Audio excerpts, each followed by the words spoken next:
Hello, my name is Pepper. And my name's Niran, and welcome to the AOR Talkshow. Here we go!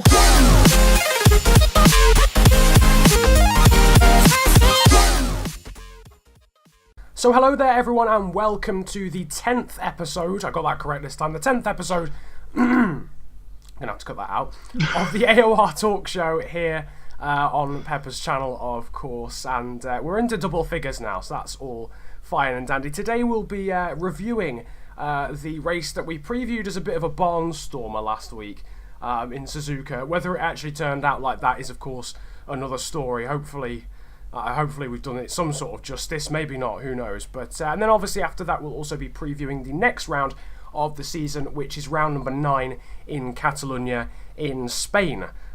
Which usually isn't exactly a track that we get too many great races on in real life, but of course that doesn't necessarily mean we won't get an absolute stonker of a race in the AOR PS3 League. But of course I am joined as ever by Pepper, and we're going to be going through all the action for your enjoyment, aren't we? Indeed, and luckily or unluckily for us, it wasn't as good as we kinda were hyping it for. Turn 1 was certainly a bang. Well, at least we got that one right. But yeah, that's true. Apart from that, obviously James couldn't make it to the stream because he decided to travel for Denmark. Not a good idea, but you know, he's his own man. We can't stop him from doing these things. He has his job to do. So basically, what we'll be seeing here will be highlights from myself, Shane, and Dan once everything's ready. But nevertheless, it was a bit of a messy first corner with Lee and Jordan making contact, and Pepper obviously, unfortunately, taking Jordan spinning halfway through turn 2, so taking him out as well. Apart from that, it was a smooth start to the race with Jamie, after getting a rather peculiar pole position, because I don't think we kind of expect that. I mean, no, not at all. Like, I remember, if anyone watched the pre-race press conference, I did joke with Jamie saying, because obviously he won that rather bizarre race in Abu Dhabi in the end, you know, I said to him, you know, you've got to keep up your 100% record in Suzuka, not fully expecting him to even get a podium or anything. And then he goes and grabs pole in what was an intermediate conditions session. Obviously, it was a session where, only 5 people qualified? Yeah. Because we had so many quali bands from the race before, both the Ferraris, Shane, Dan, etc.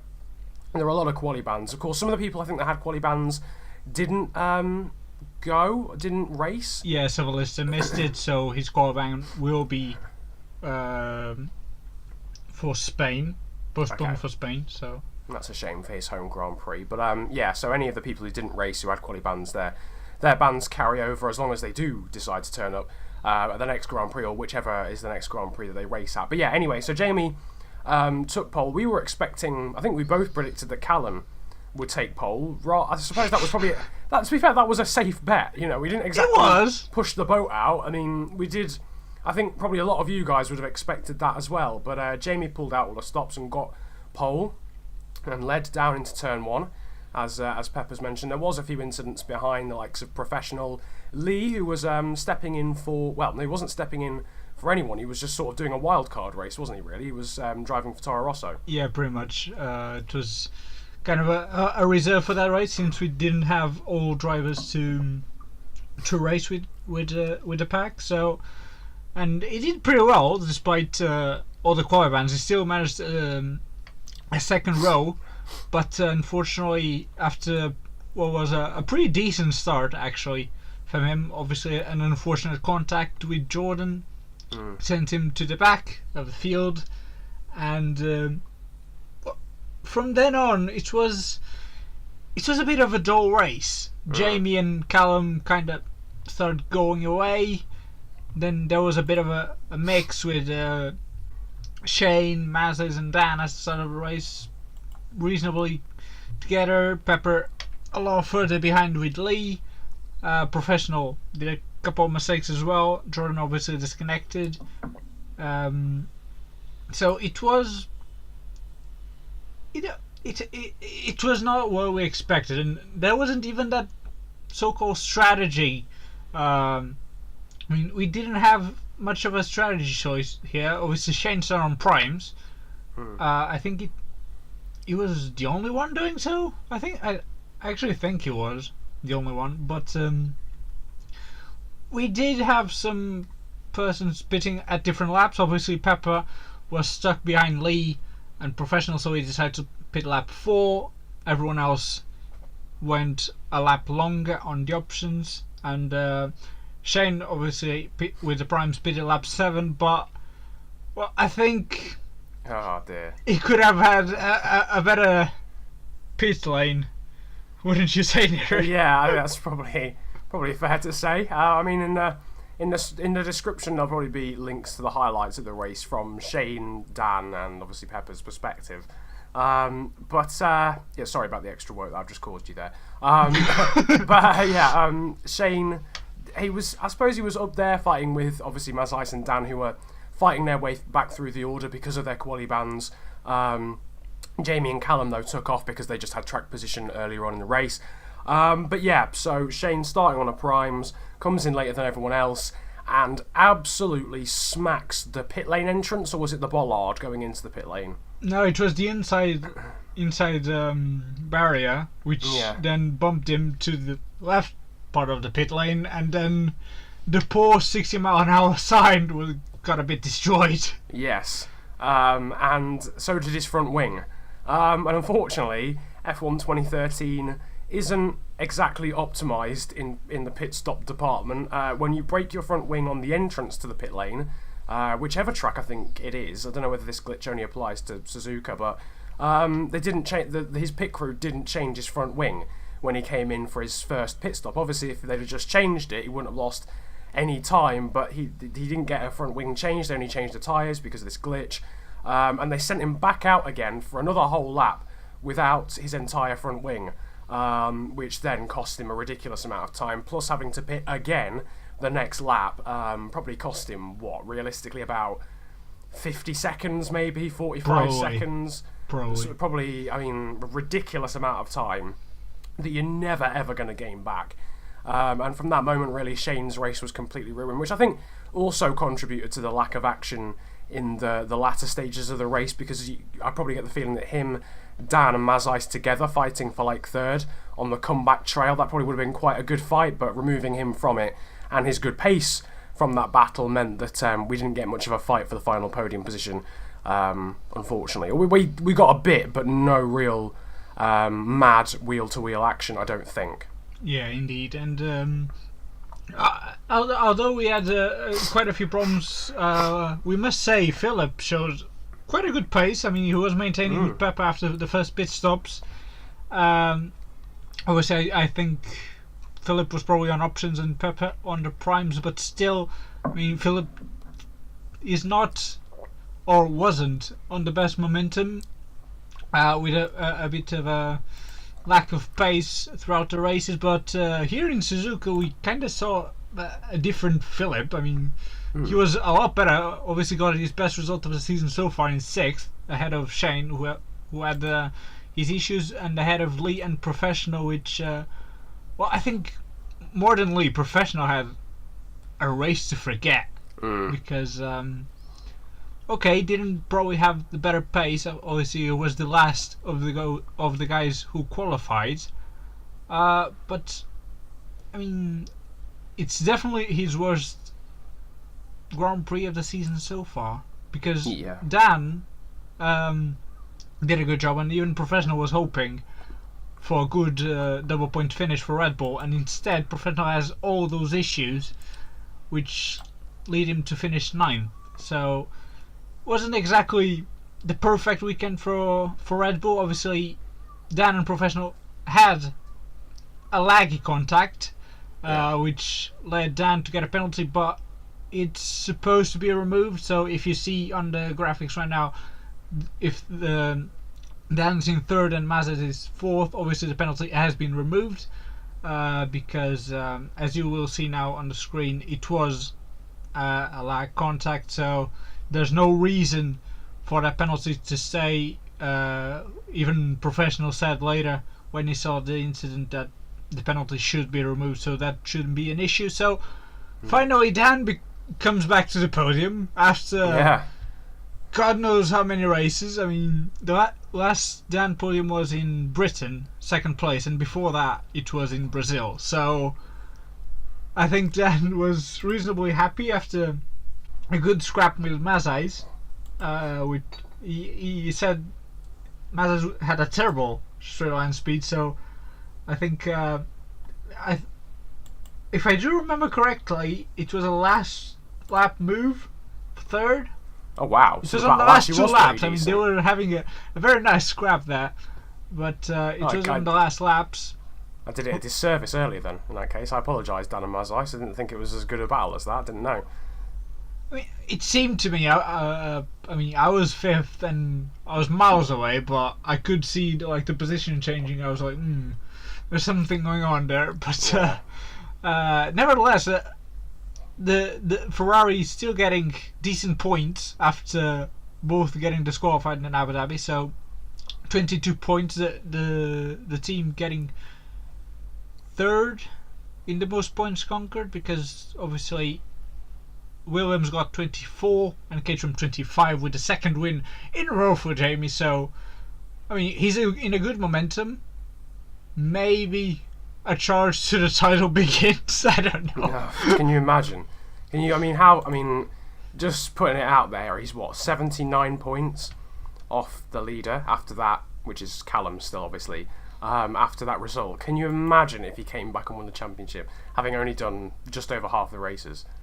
It's not exactly what we'd expect, especially with the Williams, which we basically have been saying since the start of the season, really. Like, now they're going to win. I mean, it's pointless to find them, but it has been a very good start for Jamie, really. Yeah, coming in on his debut, replacing Beloff for Caterham and getting 2 wins out of 2. This time he actually won on track as well. Yeah, as opposed to Abu Dhabi. And really the biggest loser of this race, in my opinion, despite the unluck of professional, was really Shane, which saw the gap to first increase exponentially to 28 points now between the two Williams drivers. Obviously, it's not exactly what you would hope for, especially considering now Dan and Mazes will probably be at the same gap, or 31 points behind them. So, I mean, Shane really needs to get his luck back after getting a very decent first half of the season. So entering now the second half of 7th place is not what we'd hope for, but on the other side we still have Jamie, who's in a very good form. Dan's coming back to a strong performance as well. Mazes and Peppers seem to have regained a bit of confidence after Abu Dhabi. So I still stand by saying the second part of the season might be better than the first, but obviously we need to see Hammer Time and Severlist and Prost and Brown back on track. Brown will missed Suzuka and will miss Spain, as I was told by Philip, his teammate. So unfortunately for him, it will lose a bit more places, but hopefully the two Saubers come back, as well as Vettel. But that's Suzuka gone. Unfortunately, a more boring race than we'd expect. But now we have an European track, Niran. It is. It's Spain, Catalunya. Should we go into the championships as they stand going into Spain, or should we do the preview of the track beforehand?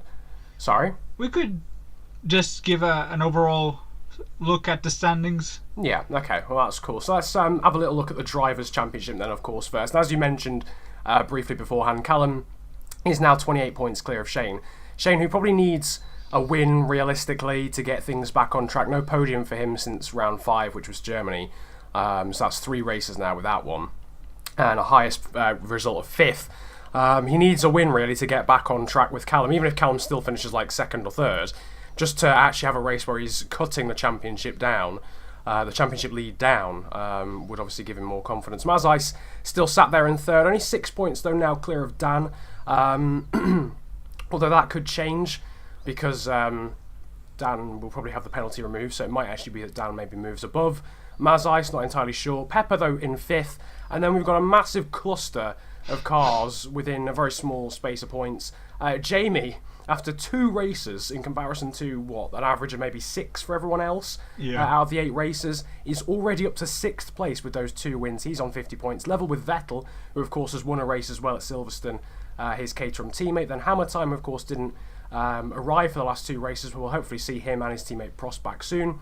Professional had a dismal race in Suzuka. He's 9th, then Brown 10th, Prost 11th, Jordan 12th, then Sevelista and Philip. And I suppose we've got the Constructors' Championship as well, which I don't think there's been much change in, if any at all. Well, sadly, I think Williams keeps a very good gap back, but Ferrari with a 20-point gap to Red Bull, which could change to 17 depending on the penalty being removed or not.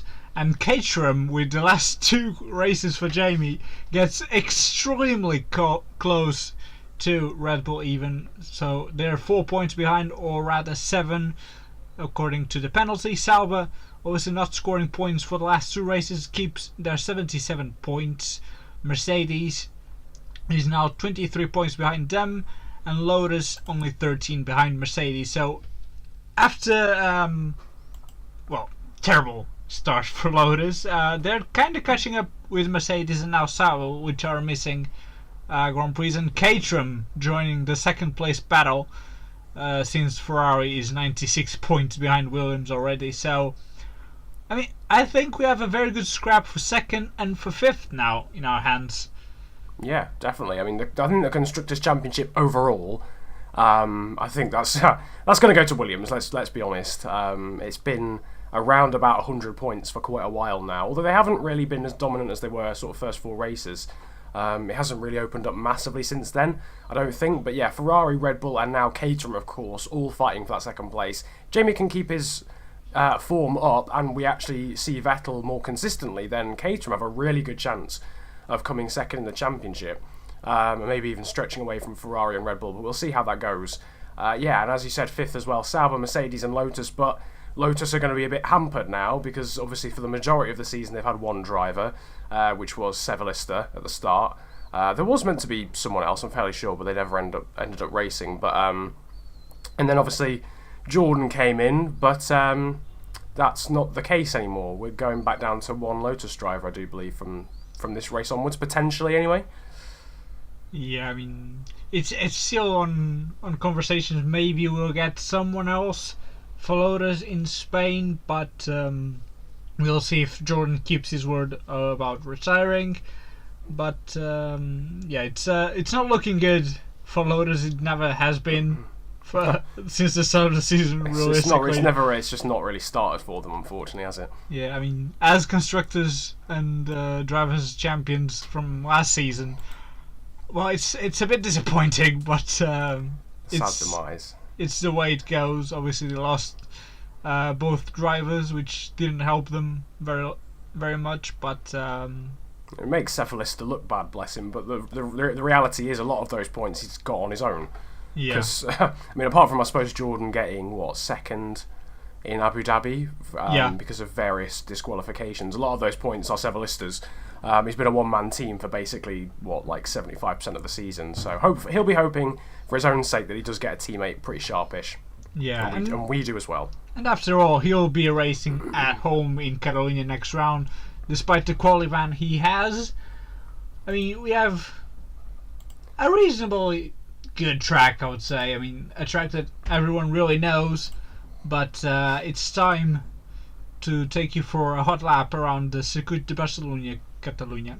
So then welcome to sunny Spain for today's hot lap in this beautiful red Ferrari around the Circuit de Catalunya. This long, huge front straight is what opens things up with the DRS open already. It's a lot of time before we see any cornering action, but down into the first corner we go, braking heavily down into second gear, then flicking left for turn 2, which is called Renault, through this long sweeping third corner, very difficult on the tyres, increasing tyre temperature massively, easy to run out wide there through turn 3, now down into a slightly easier right-hander, just sort of easing towards the edge of the track as we go throughout the corner, down into a slightly more tricky left-hander, very easy to lock up the inside left, or the inside front tyre, sorry, down into that corner with the camber and the such like. Now heading down towards turn 6, usually you can take some liberties with the AstroTurf on the inside and edge towards the outside of the track through the kink, which is turn 8. Now through this blind right-hander, very tricky to get right, opening up the DRS as we now head into the first DRS zone of the lap, technically, and braking hard down into about second gear for this slow left-hander at the end of the back straight. Going up the hill, slight incline there through the next corner. Now this sweeping right-hander, but just making sure to be careful on the throttle, not lose the back end in terms of traction. Now into the new section of the Catalunya track, going right, then into the chicane left, and then right again before we go into the final corner of the lap, making sure to ease onto the throttle yet again because the exit onto the home straight is of course vital. Flick up the DRS, and that is the end of the lap around the Circuit de Catalunya. But yeah, so now going for our track analysis of the circuit. It's realistically, it's a track that everyone knows pretty well, either in real life or in video games, because, I mean, it's not because it's the best track, but, I mean, due to all the testing and that sort of stuff, everyone really knows the track, and it's not a really bad track either. Yeah, it's a good track in itself. It's great for, like, you know, testing and whatever. It's a great time trial track. If you're looking to see how much pace you've got generally, you've got a wide variety of corners. You've obviously got the really long straight to test your straight line speed, then the heavy braking down into turn 1, which is known as ELF apparently, and then obviously the second part of the chicane, turn 3, a ridiculously long corner to check, you know, how good your downforce is around the quick corners. And there's just a big variation in terms of slow corners, long straights, quick corners, medium speed corners. It's a great time trial track, maybe not so good for overall racing in that regard, but it's still obviously a track that the drivers will know very well because they've raced here a lot in testing or in races before. Yeah, true. And I mean, realistically, it's not a track that offers a lot of overtaking points. Obviously, I can see 3 straight away, like turn 1, turn 4 maybe, depending on the run you have out of turn 3, then braking to turn 10, a very sharp hairpin. I mean, those are probably the most evident overtaking spots. Maybe, like, if you're crazy enough and you feel confident enough, braking for turn 14 and 15. But that's a bit like overtaking at Degno in Suzuka. It's not recommendable. Around the outside. I mean, the ones you mentioned, really, they're the main DRS zones as well. The start-finish straight down into turn 1, and then the second straight down into turn 10. I suppose apart from that, you've got to get a bit of inventive, really. It's kind of like Suzuka. I've seen moves happen sort of through turn 4 and then finished in turn 5. I remember, like, Romain Grosjean doing that in GP2. Like, went around the outside of someone in turn 4, and then it became the inside for turn 5. But, I mean, you've got to have a lot of pace over the person that you're racing with really to pull off moves like that. And again, as you said, like the chicane as well. If you get a really good run out of turn 13, or maybe the driver in front of you clobbers the curbs too hard, then maybe you can lunge move up the inside into 14 and complete it through 15, but they're going to be difficult moves. You may potentially see one move like that throughout the race that's an absolute stormer of an overtake, but apart from that, it's going to be turns 1 and 10 really, the main overtaking places. Yeah, and as strategy, there's not really much of an option either. It's a bit like Suzuka, but a bit more strict. Obviously, the tailway is super high. It's terrible. It's horrendous. I mean, what, you've got the hardest compounds and the tyre wear still horrendous? Yeah. I mean, what have you done to the asphalt? I mean, what have you done? It must be literally, they must have just put, like, I don't know, razor blades down, like, in the asphalt somewhere or something, because the tyre wear is ridiculous. But I mean, I suppose it makes it more of a challenge. So many sponsors and they couldn't get a decent asphalt in. I mean, surely they've got to get a sponsorship deal with you know, with with a asphalt manufacturer or, you know, like track layer or something, because I mean, I don't know, you're probably seeing on the screen maybe, I think, obviously the track layout, but maybe the turn names as well, and they are all sponsors. I mean, poor Catalunya, they've had to sell out, clearly they've been running low on funds, but every single name of a corner, Campsa, Repsol, Renault, Elf, Seat, Lacaisha, they're all companies. So yeah, it's sort of lost the feeling of a traditional racetrack almost, really, because of that. Although I suppose it's technically a kind of new track anyway, but that's a shame. I mean, hopefully they just don't name Turn 3 like Peugeot or something, because it's a fantastic corner and it doesn't deserve to be sponsored. Like, sponsored. It just leave it as it is. But yeah. Anyway. Yeah. What can you do?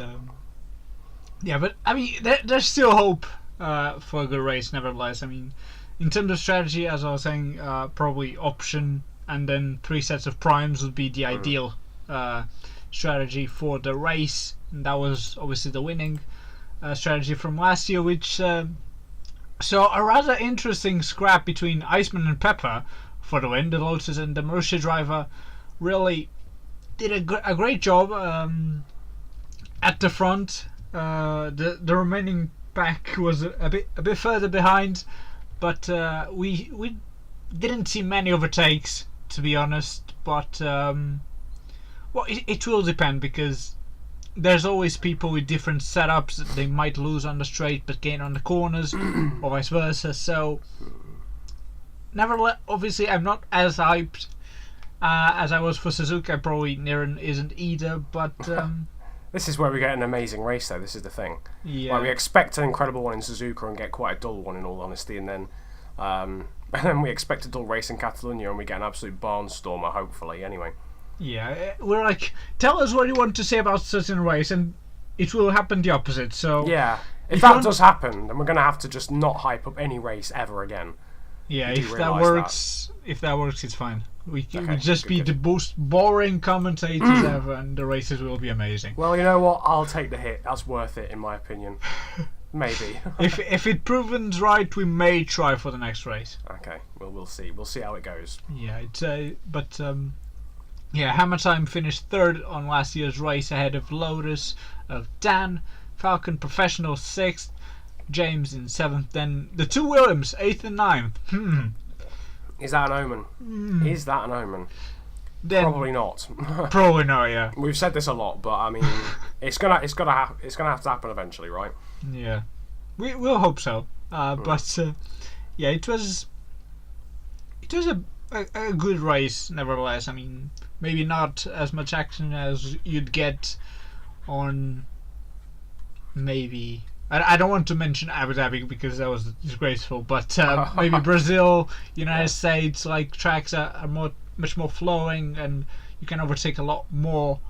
But nevertheless, I still have hope we can have good races on this season. And to be fair, we haven't been overly disappointed yet. So maybe it's time, like the 3rd part of the European season.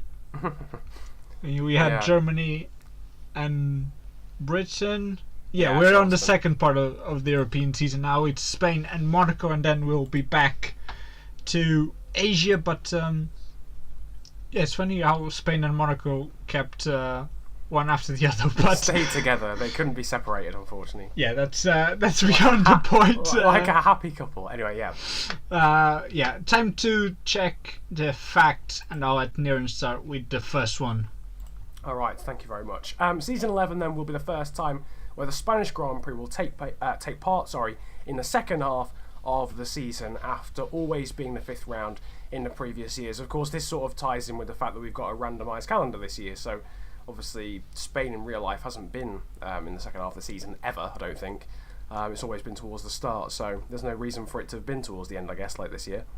Yeah, but I don't know if it will make a change, because it might, if it was like towards the end, maybe drivers that were bad at it would get screwed over there if they were like in front or something. But since it was, as I said, didn't really have an impact.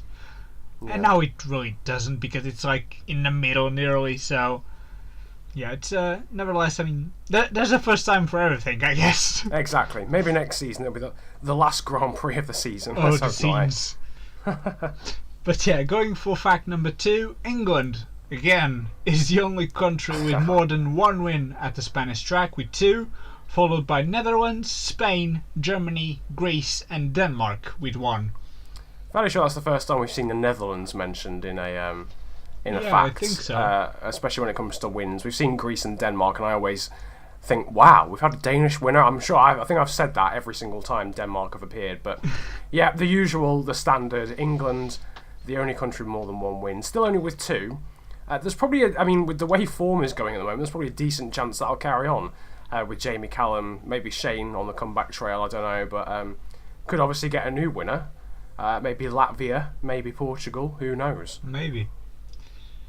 Anyway, fact number 3 then after that is about Williams, actually, funnily enough. They're the only team with 2 wins at the Circuit of Catalunya, with McLaren being the only team to have achieved a 1-2 finish. McLaren, so prestigious in this league. It's a shame they're not about still. Yeah, I mean, we do miss the silver on their cars, but we were saying about Williams getting 8th and 9th last season. Then they have 2 wins. Come on, guys, we need some collaboration here. But yeah, going to the next fact then, fact number 4, the closest gap between pole position and second was 5 thousandths of a second in season 6. That's Jesus Christ. That's a couple of centimeters. That's literally what? That's the length of that's literally just put a ruler down and like a little ruler, and you've basically got that gap. 5 thousandths of a second around a lap that isn't exactly short. It's not. I mean, it's not ridiculously short, but it's also not very long. Yeah. But it's sort of in the middle. But that is still a ridiculously small gap. Yeah, and there was one more occasion where the gap was less than a tenth. That happened in season 8. So maybe another ridiculously close qualifying we have in hands. Maybe. I mean. Wow. Yeah, you never know. There's a lot of people who could take the pole position, realistically, given the races that we've seen before. It's a complete contrast, really, to Japan, where we thought one person was going to take pole, but anything could happen in Spain. Certain drivers that maybe haven't been taking poles this season prefer this track based on previous years, and then you've obviously got the main normal protagonists as well. So yeah, I mean, we have obviously Jamie in a good form, Callum and Shane, and also Pepper which has been stronger at this track, maybe Mazda even. So yeah, unpredictable qualifying in our hands. Yeah, very much so. So after that then, fact number 5, there was only one time where the race was held in wet conditions, and that remains the only session where the dry tyres weren't used at the Spanish track. Now, so yeah, obviously that means we've not had a single qualifying session as well that was wet. Obviously we're coming off the back of a weather-affected qualifying session in Japan. I mean, Spain is a racetrack, I'm guessing, where on this game rain isn't very likely, but do you think we could get a little bit? Maybe. I mean, it's not impossible by any stretch of the imagination, but I think most drivers would prefer it on qualifying again to not disturb the race pace, and obviously have fresh tyres at the start. But it definitely would improve the unpredictability of the race in case it has inters or wets for the race. Yeah, would definitely spice things up a lot, actually. Yeah, I mean, I think it was season 8 where it kept wet on Xbox, and the drivers had to pit for inters despite the track still being extremely wet because there was no more set of tires. So maybe we could see that happen on the PlayStation. That would be insane. Yeah, of course, because Spain has such high tyre wear. It's probably literally the one track on the entire game where you don't want it to be wet all race. Yeah. For that reason.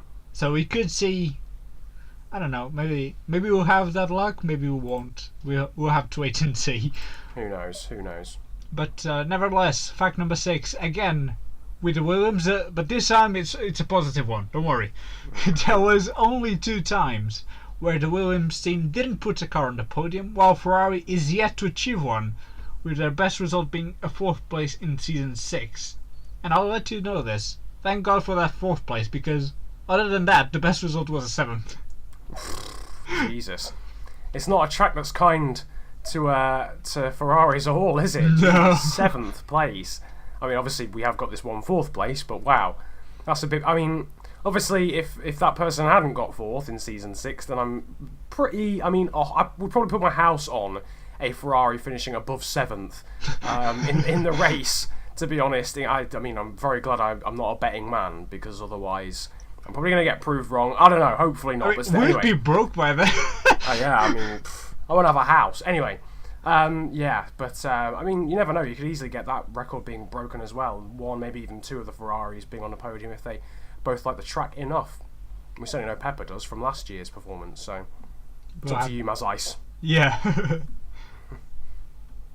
Anyway, fact number 7 then, the biggest gap at the end of the race from first to second was recorded in Season 7, the only time the gap was bigger than 10 seconds, and in this instance it was 11.5 seconds, while the shortest gap was just 7 hundredths of a second, or to be precise 68 thousandths of a second in Season 5. I mean, that's literally a drag to the line. That is literally alongside each other, basically. I mean, that's not a car's width. No. I'd like to know if the guy who went like at the back overtook at the line, or if the other guy kept the position, but I can't really know that. But it's still extremely close, and well, we just need to do this race with 3 drivers this time.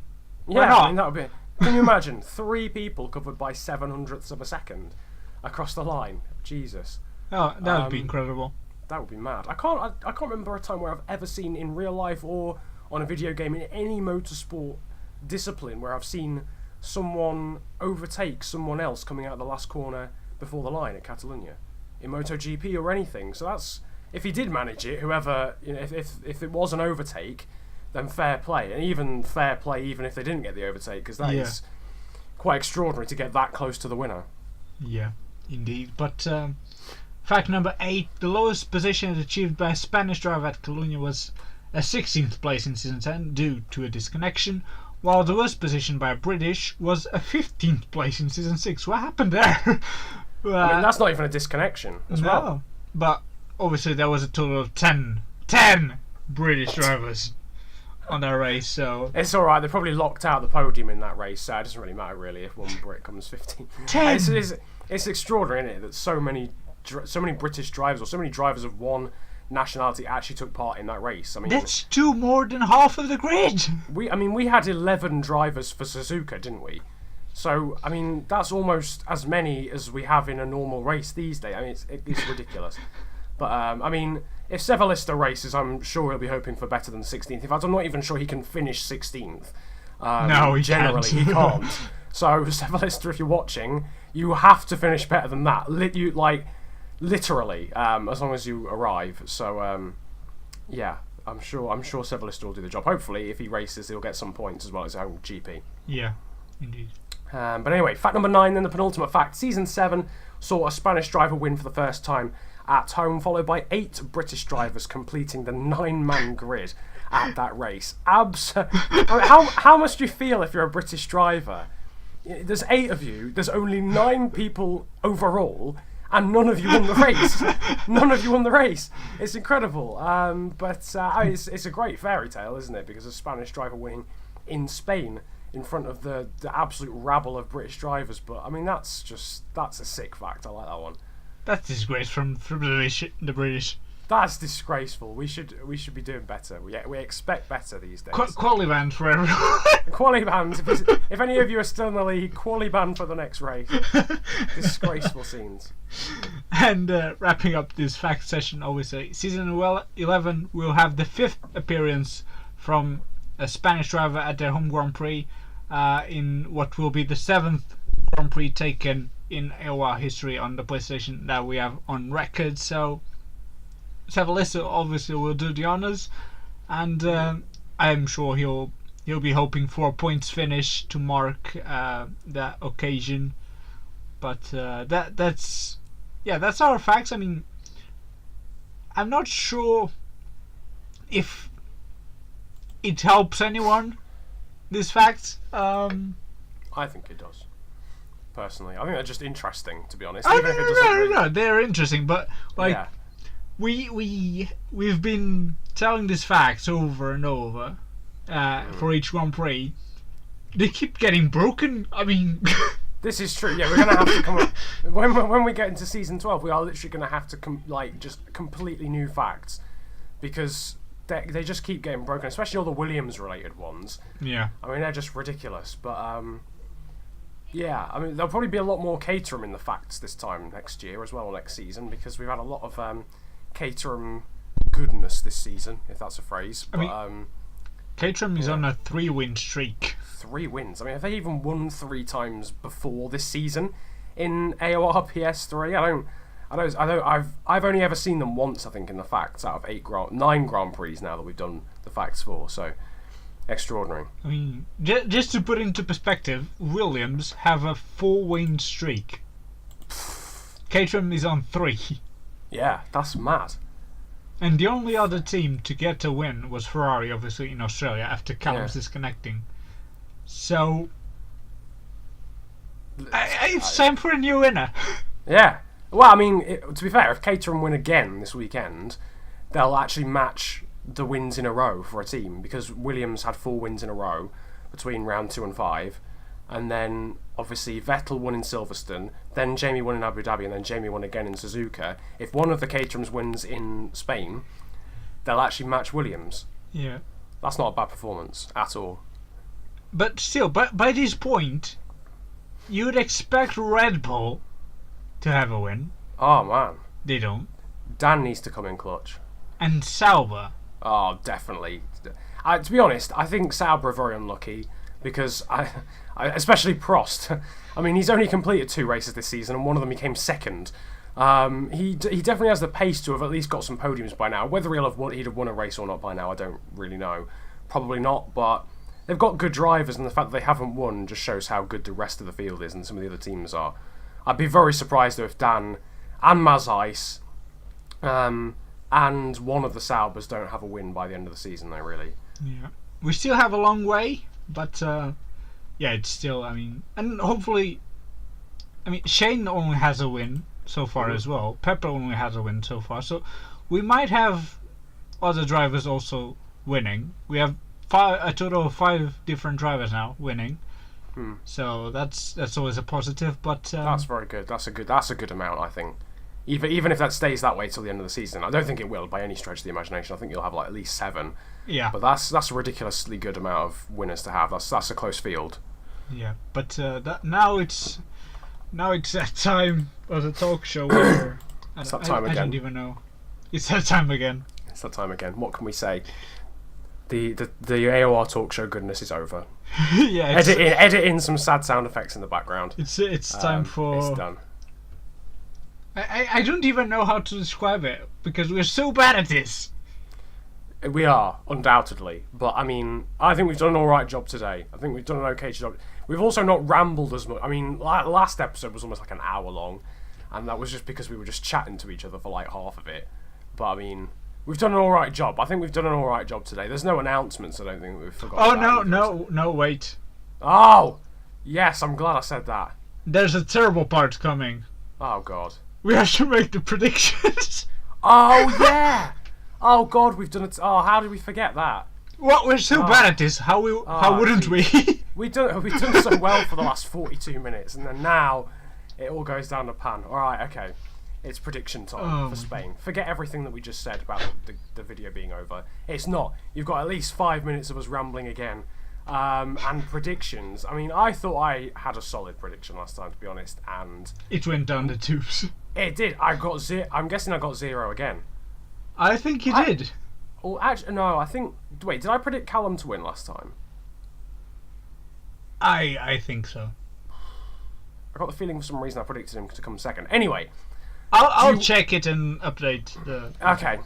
I'll update the points tally. But anyway, I'm gonna let you start today, Pepper. Thank you. What's your prediction in terms of qualifying and in the top 3 in a race? Qualifying. Well, depending on the drivers who actually make it, obviously Brown, we know he won't be there, so that's the first guy we can put out of the list. Pole position. Well,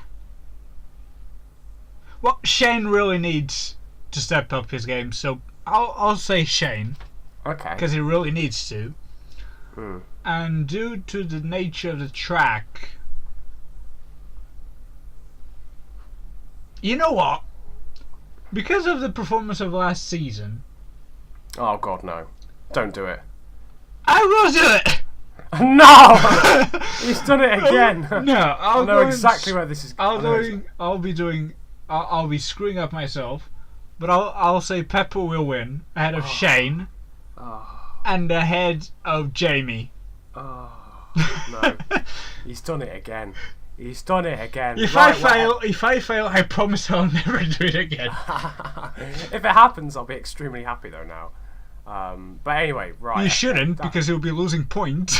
Oh, dear God. But no, I mean I'll be happy if you actually win now, or Pepper wins. Like that'd be great. Anyway, right, my prediction then. I'm actually gonna agree with you to some extent. I'm gonna say Shane will get pole. Because he needs to pull something out of the bag, the proverbial bag. So I'm going to say Shane to win. I'm going to say Shane to take pole. Sorry, and I'm also going to say Shane to win. I know I just said it incorrect to myself, but yeah, I'm going to go with Shane to win as well. Then Jamie in second, and Callum in third. Boom! Come at me. Surely I've got to get one of those right. I mean, come on, for crying out loud. Eventually. I mean, this will be the one race where, like, Shane, Callum, and Jamie all disconnect after, like, 3 seconds of the race. But, I mean, what can I do? That I've gone super conservative, I'm not going to lie. I've gone super conservative with the prediction. Well, I mean, yeah, I've seen a lot crazy from you. To be fair. Yeah, I mean, I can't think of the amount of times I've predicted Prost to win so far, and then he hasn't raced. So Prost is out of my predictions, even though he's my favourite driver. He's out of my predictions now. Yeah, that's what I've gone for then. Okay, that's. I think that's. Yeah, as you said, very safe prediction. But yes, if you want to let us know your prediction for this Grand Prix, of course, let us know on the comment section, and obviously if you have anything else to say to us, obviously drop it on the comment section below as well. I'm not sure if Niran already has his driver selection for the Spanish Grand Prix for the press conference. Probably. I don't actually, thinking about it, but I'll sort that out at some point. Yeah. As you can see, Niran didn't do his homework as usual, but yeah, if you trying.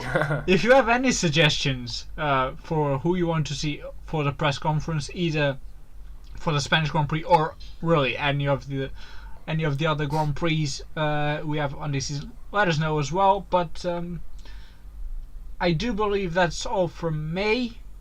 If Niran wants to add anything else. Yeah, I guess that's it. It's the sad time again. It's all over, I'm afraid, until next week. Yeah, I guess that's it from Pepper, and that's it from me. Again, if you did enjoy the video, feel free to hit the likes button. Subscribe to Pepper's channel if you're new about the place, and comment leaving your predictions for the race, and if you'd like to be interviewed by myself in the pre-race press conference on Sunday. Is there going to be a streamer for the race? Is James going to be back from his shopping trip to Denmark? Or, I don't think he'll be back this week, but he'll be back for the whole in Monaco at least. Okay. So. Okay. Well, if we have anyone that can stream, we'll let you know maybe on Twitter, so you can follow both of us there as well. Yeah. And if you can stream, let us know as well. Yeah, that's the point. If anyone can actually stream the race, then drop that in the comment section. That'd be fantastic. But apart from that, if you guys can help us out with the stream, that'd be great. But I guess that's about it. It's been a pleasure from us, and we'll see you later. Peace.